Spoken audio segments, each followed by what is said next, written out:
స్తోత్రం. దేవుని బిడ్డలారా, ఉదయకాలం ముందు ఆదివారం దినం ముందు చదవబడినటువంటి లేఖన భాగం 119వ కీర్తన 129వ వచనం నుంచి 136 వరకు ఈరోజు మనం ధ్యానిద్దాం. ప్రియమైనటువంటి దేవుని బిడ్డలారా,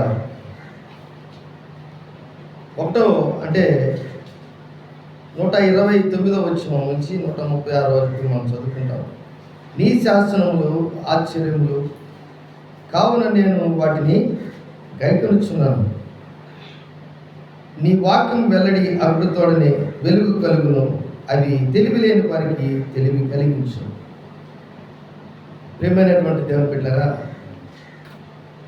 ఈరోజు చాలామంది జీవితాల్లో వాక్యం అయితే వింటారు కానీ గైకొనరు. దేవుని శాస్త్రములు అనగా దేవుని వాక్యము, దేవుడు చెప్పిన మాటలు చాలా విలువైనవి అని చెప్తారు. దేవుని వాక్కు, దేవుని ఆశ్చర్యకరమైన సత్యాలు, వాగ్దానాలు, ఆదేశాలు, ఆ వెల్లడైనటువంటి రహస్యాలు, దేవుని వాక్యం వల్ల వచ్చే లాభాలు, ఇవన్నీ మనం చెప్పుకుంటాం.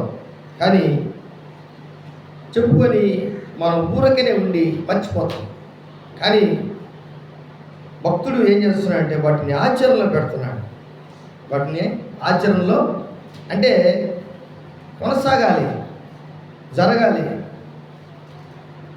దావీదు జీవితంలో ఒక అద్భుతమైనటువంటి విషయం ఏంటంటే,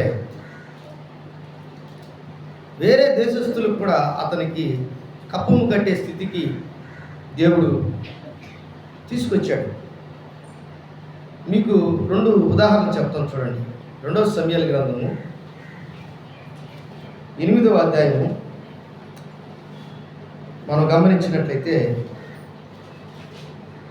2వ సమూయేలు గ్రంథము 8వ అధ్యాయము ఒక అద్భుతమైనటువంటి విషయం 6వ వచనం. 2వ సమూయేలు గ్రంథము 8వ అధ్యాయం 6వ వచనం. దమస్కు వశమునున్న సిరియా దేశమందు దండును ఉంచగా సిరియనులు దావీదునకు దాసులై కప్పము చెల్లించుచుండిరి. చాలమ్మా. తర్వాత 14వ వచనం చూడండి. 8వ అధ్యాయం 14వ వచనం. మరియు ఎదోము దేశమందు అతడు దండు నుంచెను. ఎదోమీయులు దావీదునకు దాసులు కాగా ఎదోము దేశమంతటా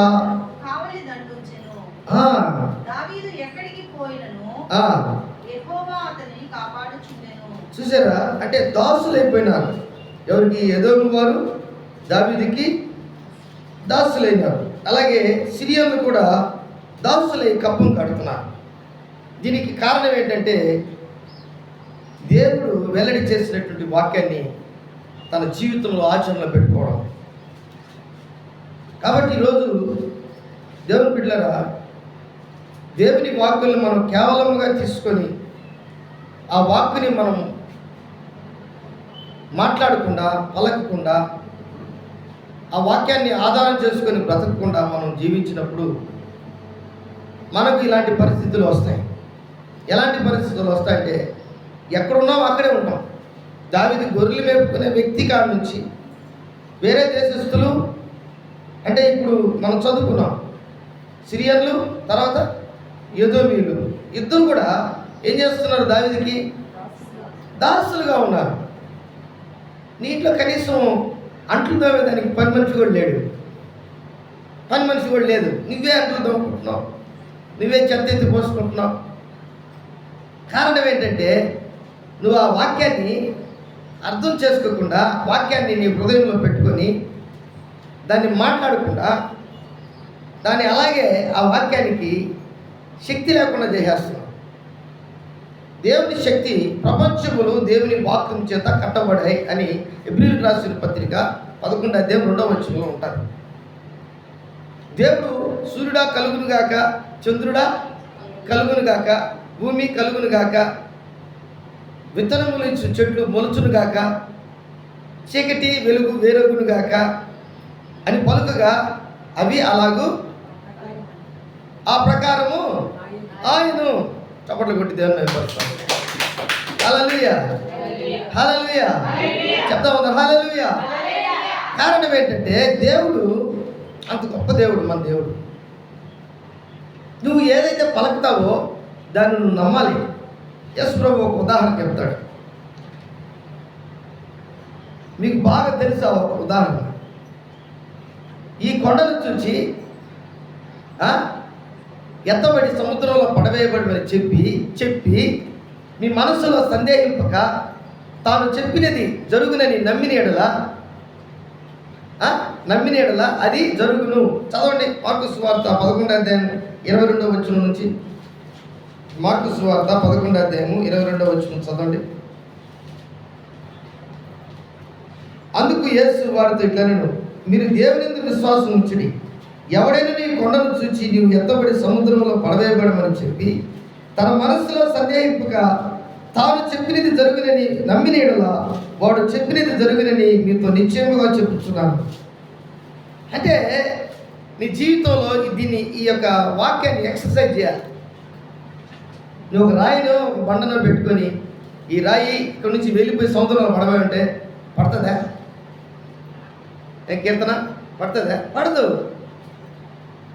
అంటే రాయి లాంటి సమస్య, కొండలాంటి సమస్య, కొండలాంటి సమస్య, నీకున్నటువంటి పరిస్థితులు నీ ముందు అవి తొలగిపోలేనటువంటి పరిస్థితులు, దాటలేనటువంటి ప్రకారం, మధ్యలో అగాధం. నువ్వు బ్రిడ్జి కట్టాలి, వాక్యమైన బ్రిడ్జి కట్టాలి. అవతలకు దాటిపోయేదే వంతెన కట్టాలి. అందుకే ఈ యొక్క వాక్యంలో పే, దానికి రాగం ఏంటంటే పే. ముందు ఏం రాసినారు పైన? పే. పే అంటే మన నోరు ఏంటమ్మా? మన నోటితో మాట్లాడేది మనం నమ్మాలి. నువ్వు అనుభవించి చెప్పడం వేరే, నువ్వు చదువుకొని చెప్పడం వేరే. అలాగే నీ హృదయంలో దాన్ని దేవుడు ఆ కార్యము జరిగించిన తర్వాత నువ్వు ఆ ఒక మాటని సాక్ష్యముగా చెప్పడం వేరే. నువ్వు చదువుకొని చెప్పడం వేరే, నువ్వు మాట అర్థం చేసుకొని చెప్పడం వేరే, గ్రహించి చెప్పడం కూడా వేరే. కానీ నువ్వు అనుభవించి నీ జీవితంలో దాన్ని పొందుకొని ఆ మాటను ప్రజలకు చెప్పినప్పుడు ఎదుటి వారిలో కూడా కాసంత మార్పు వస్తుంది. ఇదే నీ జీవితంలో ఈరోజు దేవుడు చేయవలసినటువంటి గొప్ప కార్యం. దానికి మనమందరం కూడా మన జీవితాన్ని దేవునికి వాక్యానికి లోబడినట్లుగా చేసుకోవాలి. అదే ఈరోజు వాక్యం. నీ శాసనములు ఆశ్చర్యములు కావున నేను వాటిని గైకొనుచున్నాను. ఎవడు నా మాట విని దాన్ని ప్రకారం జరిగించువాడు అన్నాడు. మనకు ఇసుక మీద కట్టిన ఇల్లు, బండ మీద కట్టిన ఇల్లు గురించి తెలుసు బాగా.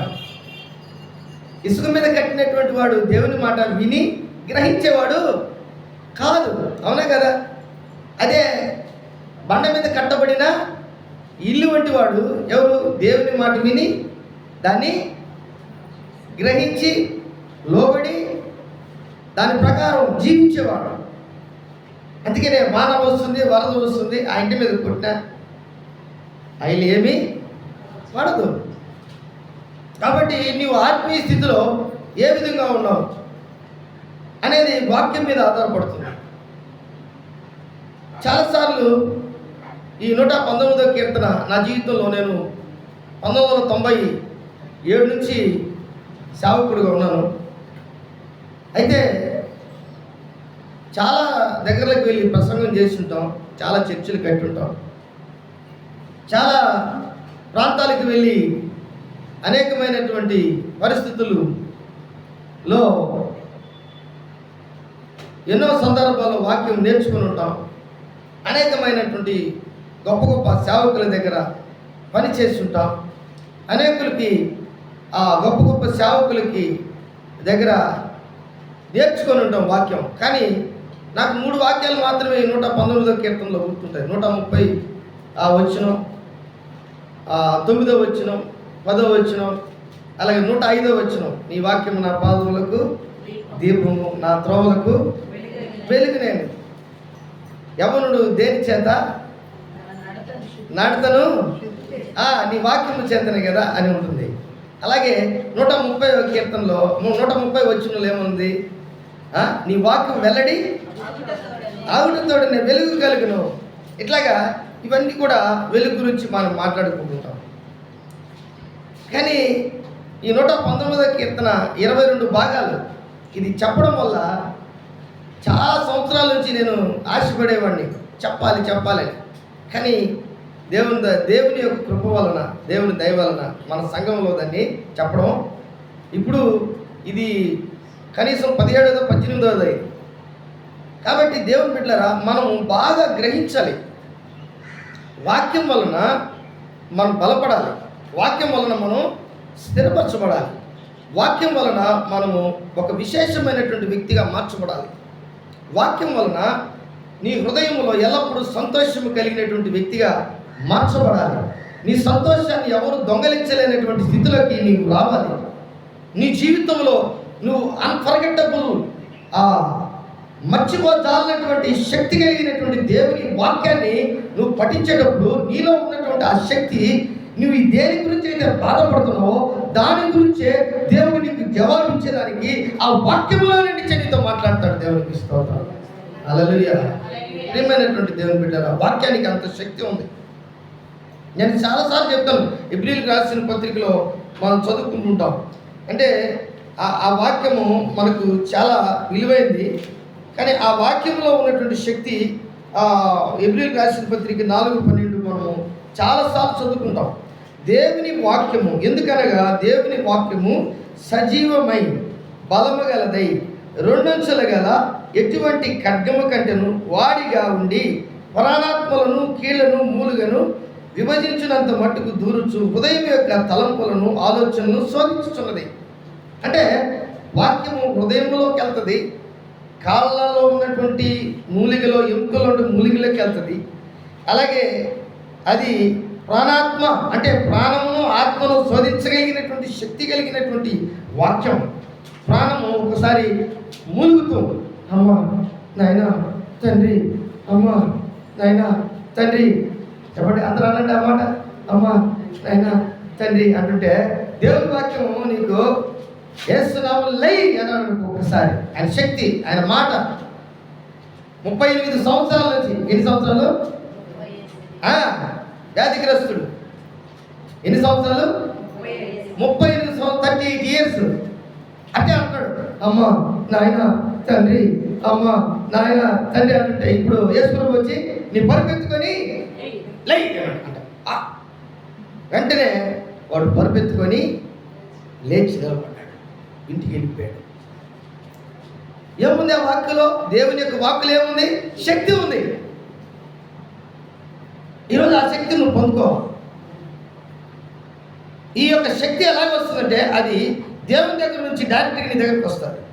ఆ శక్తి వలన నువ్వు పొందుకునే ఆ ఒక అపరిమితమైనటువంటి శక్తి, ఒక అపరిమితమైనటువంటి దేవుని శక్తి అభిషేకం వలన నీలో ఉన్నటువంటి కన్ఫెషన్స్ అన్ని, బలహీనతలన్నీ, అనుమానాలన్నీ, పరిస్థితులన్నీ కూడా మార్చగలిగినటువంటి శక్తి దేవునికి ఆ శక్తి ఉంది. హల్లెలూయా, హల్లెలూయా. పేతురు యోహానులు దేవాలయంకి వెళ్తున్నారు. అక్కడ పుట్టుకతో కుంటివాడు, ఎవరో తీసుకొచ్చి వాడిని ఆడ పెడుతున్నారు.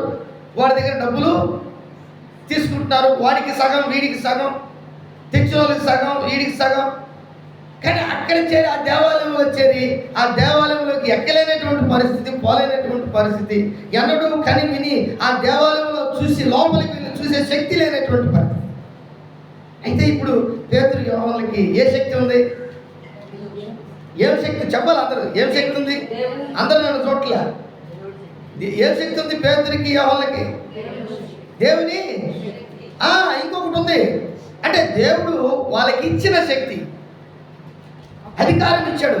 మత్తయి సువార్త 10:1-2 వచనాల్లో వారికి దయ్యములను, వ్యాధిని, రోగమును వెళ్ళగొట్టుటకు వారికి అధికారము అనుగ్రహించను. అంటే అది అనుగ్రహం ఏంటంటే దేవుని శక్తి, వాక్యంలో ఉన్నటువంటి శక్తి. నోటి ద్వారా వచ్చే ఆ శక్తి, వారు మాట్లాడినటువంటి మాట ద్వారా శక్తి. వాడు అయ్యా అయ్యా అయ్యా అయ్యా అయ్యా అని చెప్పి అడుగుతుంటే వెంటనే అయ్యా మా దగ్గర వెండి బంగారాలు ఏమీ లేవు, కానీ మాకు కలిగినదే నీకు ఇచ్చుచున్నాం. నజరేయుడైన యేసు నామములో నడుమని చెప్పి వాడు కుడి చేయి పట్టుకొని లేవనెత్తను. వెంటనే వాని పాదములను శీలమండలమును బలము పొందెను. వాడు దిగ్గున లేచి నిలిచి నడుచుచు గంతులు వేయచ్చు, దేవుని స్తుతించుచు వారితో కూడా దేవాలయంలోకి హల్లెలూయా చప్పట్లు కొట్టి దేవుని వెంబడిస్తాం. అంటే వాక్ శక్తి, ఏం శక్తి? మన చర్చిలో చెడ్డ మాటల మాస్టర్లు ఉంటారు, తగ్గుపడినప్పుడు తెలుసా లేరా? ఉందారా లేదా? ఏం వెలంగినమా? చెడ్డ మాటల మాస్టర్లు ఉందారా లేదా? నువ్వు చెప్పు. సన్ని అయితే సన్ని ఉన్నారా లేదా చెడ్డ మాటల మాస్టర్లు? అవా బెనర్జీ, చెడ్డ మాటల మాస్టర్లు ఉండారా లేదా చర్చిలో? ఉండారా లేదా? నన్ను ఊరు చూస్తే ఏం లాభం? ఏమ్మా నువ్వు చెప్పమ్మా, నువ్వు చెప్పమ్మా. తలుపుతే కాదు, నేను ఏం చెప్పాలో వాక్కు విడుదల కావాలి. ఏమ్మా వాక్కు పని చేయాలి. దేవునికి స్తోత్రం. వాళ్ళు పేతురు యోహాను మోగోళ్ళలాగా అన్నారా? అన్నారా? మోగోళ్ళలాగా అంటే పోరా అన్నారా? ఏమన్నారు? రక్షణ ఏమన్నారమ్మా? వాక్కుని విడుదల చేశారు. చెప్పండి, వాక్కుని విడుదల చేశారు. దేవుడు వారికి వెల్లడి చేసినటువంటి వాక్కుని వెంటనే వారు ఎదుటి వారికి అనుగ్రహించేదానికి, పొందుకునేదానికి వారు చెప్పారు. అంటే వాడు ఏమని ఆలోచించాడంటే వీళ్ళు ఏదో కొత్తది ఏదైనా ఇస్తారేమో అనుకున్నాడు. కొత్తదే ఇచ్చేశారు. ఏంటది? పరిశుద్ధాత్మ శక్తి, అభిషేకం, వారిలో ఉన్న శక్తి. చెయ్యి పట్టుకున్నారు. వాడు నమ్మినా నమ్మకపోయినా వాడు చెయ్యి పట్టుకున్నారు. పట్టుకొని లేపారు. వాడి జీవితంలో ఎప్పుడు నడవలా, పరిగెత్తలా, దేవాలయంలోకి పోలా. నడిచాడు, నిలబడ్డాడు, నడిచాడు, గంతులు వేశాడు, వారితో కూడా దేవాలయంలోకి వెళ్ళాడు. దేవునికి స్తోత్రం. హల్లెలూయా. ఈరోజు నీ హృదయంలో నా హృదయం పాస్టర్ గారు చాలా ముక్కలు అయిపోయింది పాస్టర్ గారు. వాళ్ళు మాట్లాడి వాక్యం ఏం చేస్తుంది? ఆ హృదయం పగిలిపోయి ముక్కలుగా అయిపోయినటువంటి ఆ హృదయాన్ని ఇప్పుడు వాక్యం ఏం చేస్తుంది? ఏం చేస్తుందమ్మా? ఔషధం, డాక్టర్. ఆయన దేవుని వాక్కు నీకు డాక్టర్గా పనిచేస్తుంది. ఆయన పరమ డాక్టర్. ఆయన వ్యాధిని రోగమును దయ్యములను చనిపోయిన వారిని వీళ్ళందరినీ లేపుటకు వారికి అధికారం దేవుడు ఇచ్చాడు. ఇచ్చినా కానీ వారు ఏముందిలే ఆయన చెప్పాడు వెళ్ళిపోయాడు అని చెప్పి అనుకున్నారా? యేసయ్య చెప్పాడు వెళ్ళిపోయినారు అనుకున్నారా? పేతురు నీడబడి ఆ మంచాలు తీసుకొచ్చాడు పెడితే పేతురు నీడబడితేనే స్వస్థత పొందుకున్నారండి. ఎంత ఆశ్చర్యం! ప్రియమైనటువంటి దేవుని బిడ్డలారా, ఈ దినముందు నీ జీవితంలో దేవుని వాక్యం, ఎందుకనగా దేవుని వాక్యము సజీవమైనది. చెప్పండి అందరూ. దానికి జీవం ఉంది. There is no death. అక్కడ మరణం ఇంకా లేదు. వాక్యము నీ జీవితంలో ఉంటే నీకు మరణమే లేదు. దేవునికి స్తోత్రం. మరణంలో నుంచి జీవులకి దాటి ఉన్నటువంటి వ్యక్తివి. నీకు దేవుడు అధికారం ఇచ్చినటువంటి వ్యక్తివి. నీ జీవితంలో దేవుని వాక్యము కలిగినటువంటి వ్యక్తివి. ఆ వాక్యాన్ని నువ్వు మాట్లాడాలా. దేవునికి స్తోత్రం. ప్రభా, ఈ వాక్యం ఎలా ఉంది? ఈ వాక్యం ఎందుకు ఇలాగ? ఈ వాక్యం నేను ఎందుకు పొందుకోకూడదు ప్రభా? ఈ వాక్యం నా జీవితంలో ఎందుకు జరగకూడదు ప్రభా? నువ్వు ఈ లోకంలో ఉన్నటువంటి వారితో నువ్వు పోల్చుకోకూడదు. దేవుని యొక్క వాక్యంలో ఉన్నటువంటి వారితో పోల్చుకోవాలి, దేవుడితో పోల్చుకోవాలి. దేవుడు ఇలాగ చెప్పాడు, దేవుడు ఇలాగ చేస్తానని చెప్పాడు, అది నా జీవితంలో చెయ్యి, నేను ఆ శాస్త్రములకి, అందుకనే ఇక్కడ నీ శాస్త్రములు ఆశ్చర్యములు కావున నేను వాటిని గైకొనుచున్నాను. ఏం చేస్తున్నాడు? నీ శాస్త్రములు అవి ఆశ్చర్యములు అంట. ఏంటమ్మా? ఆశ్చర్యములు. వాటిని నేను 130 వచ్చిన నీ వాక్యము వెల్లడి అవటంతో నేను వెలుగు కలుగును, అవి తెలివి లేని వారికి తెలివి కలిగించు. వాక్యము ఏం చేస్తుందంటే తెలివి లేని వాళ్ళకి, ఎవరు లేని వాళ్ళకి తెలివి లేని వాళ్ళు. చెప్పండి, మనం తెలివి లేదు, జ్ఞానం లేని వాళ్ళు ఏమంటాం? తెలివి లేనివాడా? ఇంకా ఏమంటాం? తెలివి తక్కువవాడా? ఇంకా ఏమంటాం? జ్ఞానం లేనివాడా? ఇంకా ఏమంటాం? బెనర్జీ ఏమంటామా? ఇంకా మూర్ఖుడా, పనికి మాలోడా, ఇంకా అనవ మనం. కాబట్టి ఇట్లాగా వాక్యము ఉన్నటువంటి వారి జీవితంలో తెలివి అనేది దేవుడిస్తాడు. వాక్యం ఉన్నటువంటి వారి జీవితంలో వారికి తెలివి లేని వారికి తెలివి దేవుని వాక్యం ఇస్తుంది. గొర్రెలు మేపుకునే వ్యక్తి జీవితంలో, ఎందుకు నేను చెప్పాను, వేరే దేశస్తులు, సిరియన్లు, ఇంకా ఎదోమీయులు ఏం చేస్తున్నారు? దావీదుకి దాసులు. అంత మాత్రమే కాదు, వారు కప్పమ్మ కట్టి వారి దేశంలో వారు ఉంటున్నారు. ఆలోచించండి. కనీసం మన ఇంట్లో పని వాళ్ళు కూడా మనకు సక్రంగా మన మాట వినరు. మనకు రేటు చెప్తారు వాళ్ళు. ఏమని?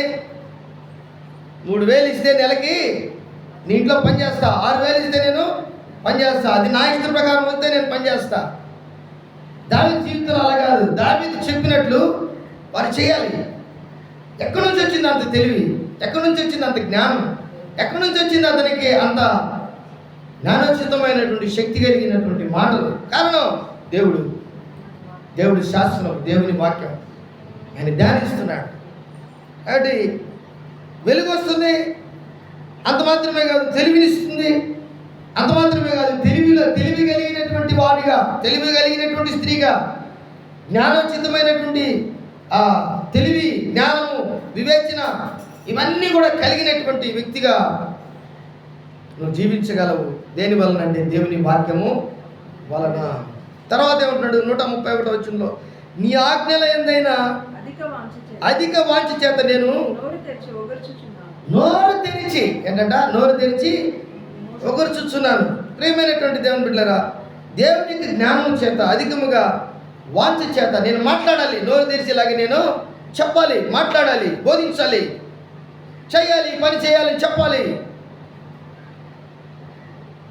ఈరోజు చాలామంది జీవితంలో ఈరోజు ఎలాగైపోయినారంటే కడవరి దినాలకు వచ్చేసాము. ఎవరితో ఏం మాట్లాడితే మనకు ఏదైనా మనల్ని అడగతారేమో, వారితో ఎక్కువ మాట్లాడటం వల్ల దోషం కలుగుతుందేమో, మన జీవితంలో ఏదైనా మాట దొరికిపోతే దాన్ని వాళ్ళకి పట్టుకొని వాళ్ళకి మనం ఖచ్చితంగా వాళ్ళకి సహాయం చేయాల్సి వస్తుందేమో. ఇలాంటి పరిస్థితుల్లో చాలామంది ఉన్నారు. దేవుని బిడ్డలారా, నీవు దేవుని వాక్యం కలిగి ఉంటే ఖచ్చితంగా నీవు ఒక శక్తివంతమైనటువంటి కార్యములు చేసే వ్యక్తిగా నీ జీవితంలో నువ్వు చాలామందికి వస్తావు. హల్లెలూయా. దావీదు అలాగ చేశాడు. తర్వాత చూడండి 132వ వచనంలో, నీ నామము, ఇక్కడేమో ఫస్ట్ 129లో నీ శాసనం, 130 వచనంలో నీ వాక్యము, 131వ వచనంలో నీ ఆజ్ఞలు, 132వ వచనంలో నీ నామము. చూడండి ఎలాంటి మాటలు. నీ నామమును ప్రేమించు వారికి నీవు చేయదగినట్లు నా తట్టు తిరిగి నన్ను కరుణింపుము. అంటే ఆయన స్వార్థం ఏంటంటే, ఎవరైతే దేవుని నామాన్ని ప్రేమిస్తారో వారిలో నేను కూడా ఒకటిగా ఉండాలా, వారిలో నేను ఉండి అధికంగా నేను లాభం పొందుకోవాలా. నీ నామం ప్రేమించు వారికి నీవు చేయదగినట్లు నా తట్టు తిరిగి నన్ను కరుణించుము. దేవుని బిడ్డలారా, ఈరోజు ఆ విధంగా దేవుని ప్రేమించు వారికి, అనగా ఆయన సంకల్పము చొప్పున పిలువబడిన వారికి దేవుడు ఏ మేలు చేయక మానడు. అతడు నన్ను ప్రేమించుచున్నాడు కనుక నేను అతన్ని తప్పించదు, అతడు నా నామమును ఎరిగిన వాడు కనుక నేను అతన్ని గణపరచదును. ప్రేమ దోషములను కప్పుతుంది. దేవుని ప్రేమ అగాపే ప్రేమ. దేవుడు లోకమును ఎంతో ప్రేమించెను. ఈరోజు నీ జీవితంలో ఆ ప్రేమ ఎక్కడి నుంచి వస్తుంది? దేవుడి నుంచి వస్తుంది. నువ్వు సహోదరుని ప్రేమించానని చెప్పి నువ్వు నోటితో చెప్పడం కాదు, అది క్రియల మూలంగా జరగాలి. నీ ఫ్రెండ్స్ని కానీ, నీ బంధువులు కానీ, నీ భార్యని కానీ, నీ భర్తని కానీ, నీ జీవితంలో నీ బిడ్డలు కానీ, నువ్వు ఏ విధంగా నీ జీవితంలో దేవుని నామమును ప్రేమించు వారికి, దేవుని నామమును ప్రేమించు వారికి, అన్ని నామముల కన్నా పైనామం మన యేసు నామం, తండ్రి కుమార పరిశుద్ధాత్మ త్రియేక నామం. కాబట్టి ఆ నామమును ప్రేమించే వ్యక్తివి, దేవుని నామమును ప్రేమించే వ్యక్తివి కనుక దేవుని ప్రేమను నీకు వెల్లడి చేస్తున్నాడు దేవుడు, నీకు అనుగ్రహిస్తాడు ఆయన. ఆ ప్రేమలో నువ్వు నిలిచి ఉంటావు. యోహాను సువార్త 15వ అధ్యాయంలో అంటాడు, నా ప్రేమ యందు మీరు నిలిచి ఉండుడి, నా మాట యందు నిలిచి ఉండుడి. తీగ ద్రాక్షావళి యందు నిలిచి ఉండాలి.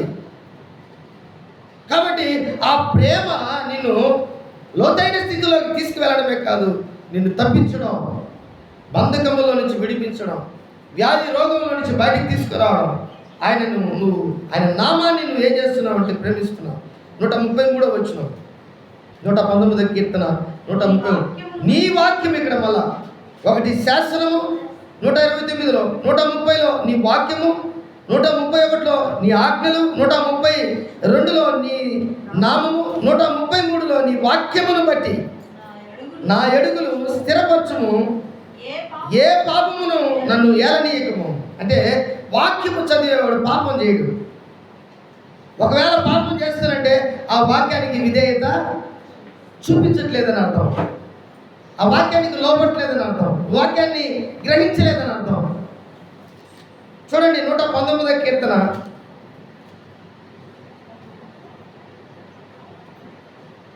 10వ వచనం, 11వ వచనం. నా పూర్ణ హృదయంతో నిన్ను వెదికి ఉన్నాను, నీ ఎదుట నేను పాపము చేయకున్నట్లు నా హృదయములో నీ వాక్యమును ఉంచుకొని ఉన్నాను. దేవునికి స్తోత్రం. ఏం చేసినావు? వాక్యానికి లోబడేవాడు, వాక్యాన్ని బట్టి నా అడుగులు స్థిరపరచుము, ఏ పాపము నన్ను ఏలనీయకము, పాపంలో పడిపోకుండా నన్ను రక్షించు. ఆ పాపం చేసే దానికి లోపడాల. ఆ పాపం వలన మనం చిక్కిపోతాం. ఆ పాపం వలన ఏదో ఒక సందర్భాల్లో ఆ మచ్చ మనకు కనబడుతుంది. కానీ యేసుక్రీస్తు నమ్ముకున్నటువంటి వారి జీవితంలో ఆయన పాపములు క్షమించే దేవుడిని, వాక్యమైన దేవుడిని గుర్తు చేసుకొని ఆ వాక్యానికి మనము లోబడి ఎప్పుడైతే వాక్యాన్ని హృదయంలో పెట్టుకుంటామో మన జీవితంలో పాపములు చేయలేము. దేవునికి స్తోత్రం. హల్లెలూయా, హల్లెలూయా. 34వ వచనం, 139, 119వ కీర్తన 134. నీ ఉపదేశం ఇక్కడ ఏంటమ్మా? నీ ఉపదేశం నేను అనుసరించినట్లు మనుషుల బలాత్కారం నుండి నన్ను,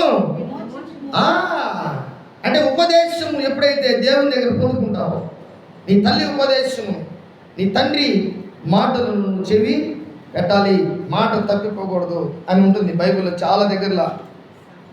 సామెతల గ్రంథం మనం చూస్తే చాలా విషయాల్లో నాకు ఈ సామెతలు 31 అధ్యాయాలు చాలాసార్లు నేను చదివాను. కానీ ఈ యొక్క మాటలు ఏంటంటే చాలా ఒక విలువైనటువంటి మాటలు మనకు కనబడతాయి. చూడండి,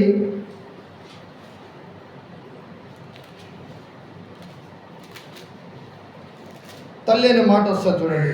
10వ అధ్యాయం చదవండి. 10వ అధ్యాయం సామెతల గ్రంథం 10వ అధ్యాయం.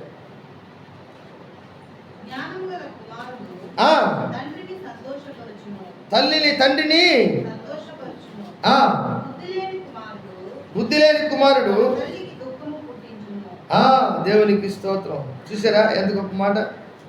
కాబట్టి ఈరోజు నువ్వు దేవుని యొక్క బిడ్డగా ఆయన ఉపదేశమును, ఆయన యొక్క ఉన్నతమైనటువంటి ఆ మాటలను నువ్వు నీ యొక్క తల్లి బోధను, నీ తండ్రి బోధను నీ ఉపదేశము నువ్వు ఏం చేయాలంటే జాగ్రత్తగా చూసుకోవాలి. దేవునికి స్తోత్రం. కాబట్టి ఈరోజు అది చాలా ముఖ్యమైనటువంటి మాటలు అవి. దేవునికి స్తోత్రం. 22వ అధ్యాయంలో కూడా చూడండి, 22 గొప్ప ఐశ్వర్యము కంటే మంచి పేరు మేలు వెండి బంగారుల కంటే దయను కోరదగినది. ఐశ్వర్యము వంతులను దరిద్రులను కలిసి ఉందరు, వారందరికీ కలగజేసిన వాడు యెహోవాయే. బుద్ధిమంతుడు అపాయం ఉచుట చూచి దాని దాగును, జ్ఞానము లేని వారు యోచింపగా ఆపదలో పడుదురు. యెహోవాయందు భయభక్తులు కలిగిట వినయమునకు ప్రతిఫలము, ఐశ్వర్యము ఘనత జీవము దాని వలన కలుగును. ఇవన్నీ దేవుని యొక్క ఉద్దేశంలో మనకు కనబడుతుంటాయి. దేవునికి స్తోత్రం. కాబట్టి ఈరోజు దేవుని బిడ్డలారా, జాగ్రత్తగా మనం దేవుని యొక్క ఉపదేశమును కలిగినటువంటి వారముగా చూడండి 4వ అధ్యాయము సామెతల గ్రంథం. కుమారుడా, తండ్రి ఉపదేశము వినుడి, మీరు వివేకము నొందినట్లు ఆలకించుడి. ఏంటంట? తండ్రి ఉపదేశమును ఏం చేయాలంట? వినడం. ఏం చేయాలంట? వినాలి. తర్వాత ఏం చేయాలంట? మీరు వివేకము నొందినట్లు ఆలకించాలంట. దేవునికి స్తోత్రం. కాబట్టి దేవునికి ఈరోజు మనం ఏ విధంగా మనం ఉన్నాం ఒకసారి అన్నీ కూడా మనం తెలుసుకుంటే చాలా ముఖ్యమైన విషయం. నీ ఉపదేశము నేను అనుసరించినట్లు. చాలామంది దేవుని యొక్క ఉపదేశమును త్రోసిపుస్తాం, పక్కన పెట్టేస్తాం. కాబట్టి తల్లిదండ్రులు కూడా దేవుని యొక్క దైవానుసంబంధం, అంటే మనకు జన్మనిచ్చినటువంటి వారు మనకు తప్పు చేయమని చెప్పరోళ్ళు, అబద్ధాలు చెప్పరోళ్ళు బిడ్డలకి నిజమే చెప్తారు. 35వ వచనం 119వ కీర్తన 35 నీ సేవకుని మీద నీ ముఖ కాంతి ప్రకాశింపజేయము, నీ కట్టడలు నాకు బోధింపుము.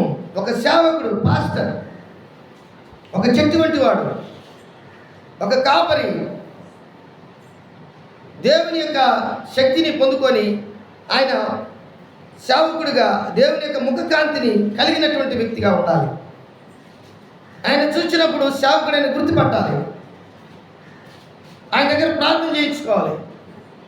ఆయన దగ్గర సమస్యలు ఉంటే కుటుంబంలో ఉన్నటువంటి వాటి సమస్యలన్నింటినీ కూడా ఆ సేవకుడికి మనం చెప్పేటట్లుగా ఆ సేవకుడు ప్రవర్తించాలి.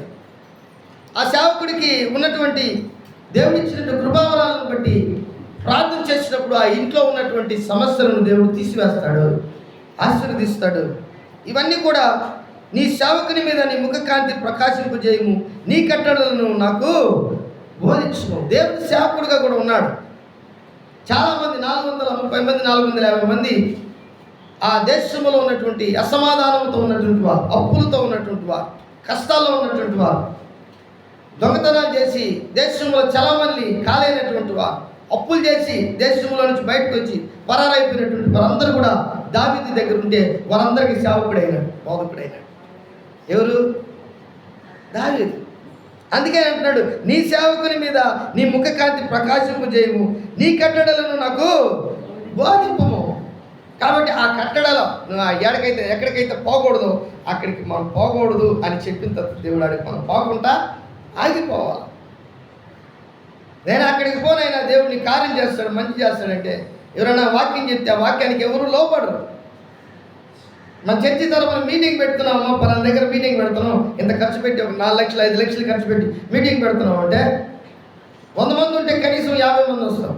కారణం ఏంటి? దేవుని వాక్యానికి పనులే ముఖ్యం మనకంటే, వాటికంటే పనులే ముఖ్యం. దేవుని వాక్యం కంటే, దేవుని యొక్క కట్టడలు శాసనాల కంటే, దేవుని కంటే పనులే ముఖ్యం మనం. అందుకే మన జీవితంలో దేవుడు కొన్ని కార్యాలు చేయడు. తర్వాత ఆఖరిగా చూడండి 136వ వచనం, జనులు నీ ధర్మశాస్త్రము ననుసరించకపోయినందుకు నా కన్నీళ్ళు ఏరులై పారుచున్నాయి. దేవుని బిడ్డలారా, ఆయన జీవితంలో ఒక తృష్ణ, ఆశ, ఒక దేవుని పట్ల ఆయన మక్కువ, ఆయన శాసనములు, ఆయన జ్ఞానము, ఆయన నామము, ఆయన వాక్యము, ఆయన ఉపదేశము, ఆయన సేవకుడు, ఆయన ఆజ్ఞలు, ఆయన శాస్త్రములు ఎన్ని ఉన్నాయో అన్నిటి మీద లక్ష్యం ఉంచి ఆయన చెప్తున్నాడు. ఆఖరి నీ ధర్మశాస్త్రం, బైబిల్ గురించి చెప్తున్నాడు. నీ ధర్మశాస్త్రము ననుసరింపకపోయినందున, వాక్యానుసారంగా జీవించకుండా ఉండనందున నా కన్నీరు ఏరులై పారుచున్నది. వా, కాబట్టి ఏరులై ఏడన పారుతాయి కన్నీరు? చెప్పండి. కనీసం కుళాయిలో నీళ్ళు వచ్చినట్టు కూడా కన్నీళ్ళు రావు. మన కంటే ఈ చంపల మీద, ఈ ముక్కు పక్కన కారుతాయి అంతే. నేనే చెప్తున్నాడు, నా కన్నీళ్ళు అంట ఏరులై పారుచున్నాయి. అంటే అది భౌతికంగా కాదు, అది భౌతికంగా కాదు, అంటే కనబడేటట్లుగా కాదు, ఆత్మీయంగా. ఆ విధంగా నేను దేవుని యొక్క ధర్మశాస్త్రం ఎవరైతే పాటించకుండా, కుటుంబీకులు, భార్య, భర్త, బిడ్డలు, సంఘస్థులు పాటించుకుంటూ ఉంటే వారి జీవితంలో ఏ విధమైనటువంటి మనం బాధపడాలంటే దావీదులాగా ఆత్మీయ దుఃఖము కలిగినటువంటి వారుగా మనము ఉండాలి. కాబట్టి ఈ 129 నుంచి 136 వరకు ఈరోజు మనం కొన్ని విషయాలు నేర్చుకున్నాం. అందరు లేచి నిలబడదాం. దేవుడి వాక్యాన్ని దీవించి ఆశీర్వదించును గాక. ప్రార్థన చేసుకున్నాం. అందరూ స్తోత్రం చెప్తాం. స్తోత్రం, స్తోత్రం, స్తోత్రం, స్తోత్రం.